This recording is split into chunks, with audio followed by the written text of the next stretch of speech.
Hello, good afternoon. Welcome to Language in Context. The episode of today is Prestige and Accent. We have some guests, Mara, Gali, Jimena, Brianda, and their panelist, Devani. The first point is, can a person lose their identity by changing or neutralizing their accent?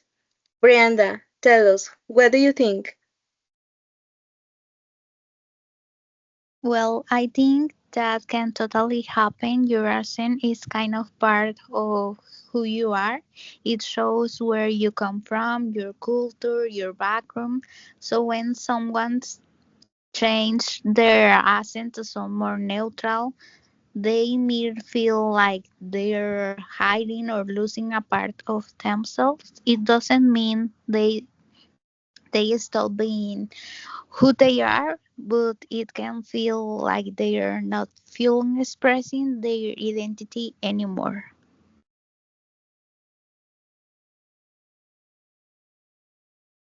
Okay, that was a good point. Now, Jimena, tell us, what do you think? I totally agree with Brianda because changing or neutralizing our accent can feel like losing part of our identity because it shows where we come from and who we are. The accent is part of our social identity. When someone tries to speak with neutral or standard accent, maybe to fit in or to sound more professional, they might feel like they are hiding their true self.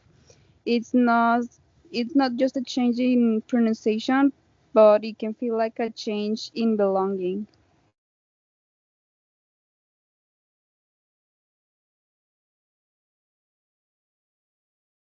Okay, thank you so much. Now, Mara, tell us, what do you think? I think the same as like my partners, and the accent, even if we don't notice clearly, is part of our personality. It is a part of us since we were kids.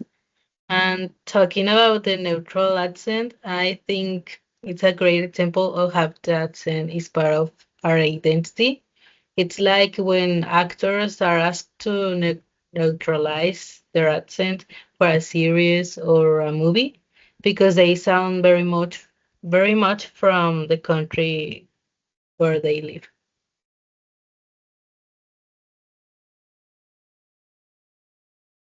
Okay, now, Galilea, what do you think about it? Mara, you are absolutely right. As you mentioned it, we can see it in movies. For example, dubbing provides a perfect example of this because when speaking in neutral Spanish, it is not necessarily that you lose your identity, but you uh, there is a certain disconnection, a disconnection from who you are, from where you come from, and from the people who speak like you, from your people. And in dubbing, we can clearly see how an accent or the use of a specific words can either connect us or distance us from the story and its characters. It is as if when we hear someone speak with a ranchero accent or reference something from Mexico, there's an immediate connection to our roots, to our origin. Well, finally, to close this point, in my opinion, changing an accent can feel like a loss of identity, in my opinion. If an accent represents culture, history, or personal roots, for some, it's a way to adapt or grow without losing who they are. It all depends on how the person experiences the change. It can feel like a loss and transformation, or both at the same. Well, now the next point is, in what context can an accent be an advantage or a disadvantage? Tell us, Brianda, what do you think? An accent can be good when people find it interesting or special, but sometimes, like in your job interviews or school, people may judge you just because you sound different. There are studies such as one by Lepari and Kaiser that say that people tend to trust less what someone with a foreign accent says just because it sounds less fluent, even if what they say is completely correct. In other words, it's an unconscious bias that exists.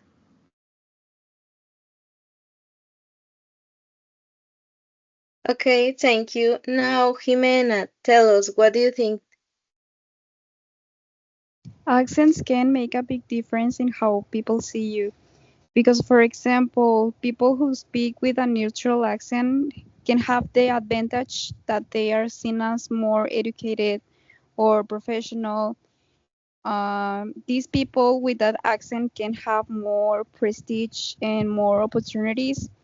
Meanwhile, someone with a Yucatan or Oaxacan accent might be treated unfairly in a job interview on the capital because they are seen as less correct or less serious, or as Brianda say, less fluent, even if the person is just as smart or qualified. Okay, now you, Mara, what do you think to respect? Well, I think a disadvantage can be this that you can be socially discriminated because this can cause that you be treated in an unpleasant way compared to the treatment of others. For example, another example in Mexico, when you hear a person that talk very colloquial and with a characteristic accent, they can be like called ñero and be social, well, like a low social class.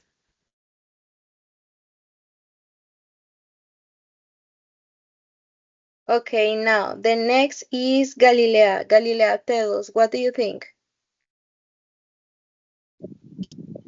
Uh, Talking about this discrimination, well, I can talk to you about a study from Nafisa Subaiduya Kisi and Dilnosa Nurali Kisi. Sorry for the pronunciation, but they are named from an university in Uzbekistan, but they talk about accent bias or accent discrimination, and it happens more often than we realize. It stems from unconscious bias, rooted in the idea that standard or prestigious accents are synonymous with credibility, authority, and intelligence, while non-native or regional accents are unfairly perceived as lacking those qualities. So it's just like a bias or a prejudice that we have in mind, but it's really unfounded. I mean, there's not a real connection between credibility or intelligence and an standard accent. At least that is what I think. Okay, well, I think that an accent can be an advantage in contexts that value diversity, cultural identity, or like a social settings or international work. So, next, have you ever felt that the way you speak has influenced how others perceive you, either positively or negatively? Brianda, what do you think? Yes, for sure. I notice that when I speak more proper or with a neutral tone, people tend to take me more seriously. But I speak more casually or I use slang from where I'm from. Sometimes people assume I am less smart or less professional, which kinda sucks. It's where how you the way you talk can change how people treat you, even if you're saying the exact same thing.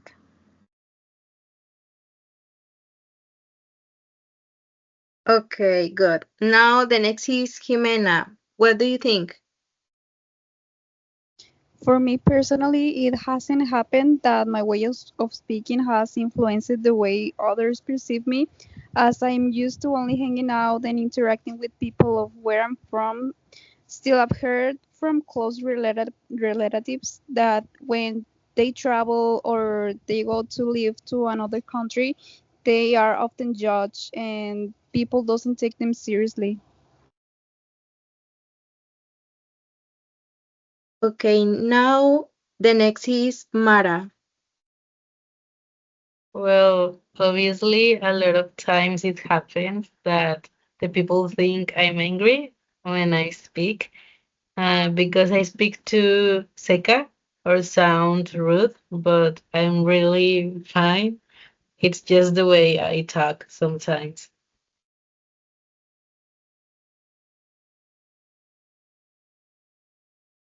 Okay, now the next is Galilea.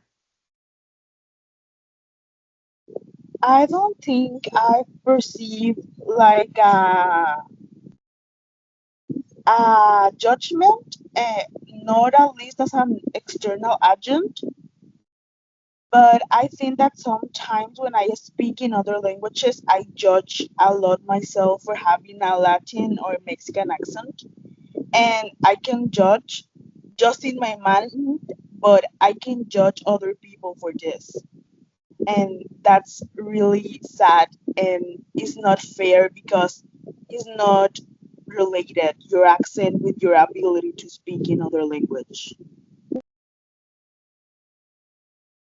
Yes. As you can say, I think that many people feel that the way we speak affects how others see them, like accents, tone, vocabulary, or even confidence can shape first impressions. Some are underestimated, while others may be seen as more educated, all based just on how we speak. It's a powerful part of how we're perceived. Well, okay. That were all the points. Thank you so much, girls. Thank you, everybody that are listening us.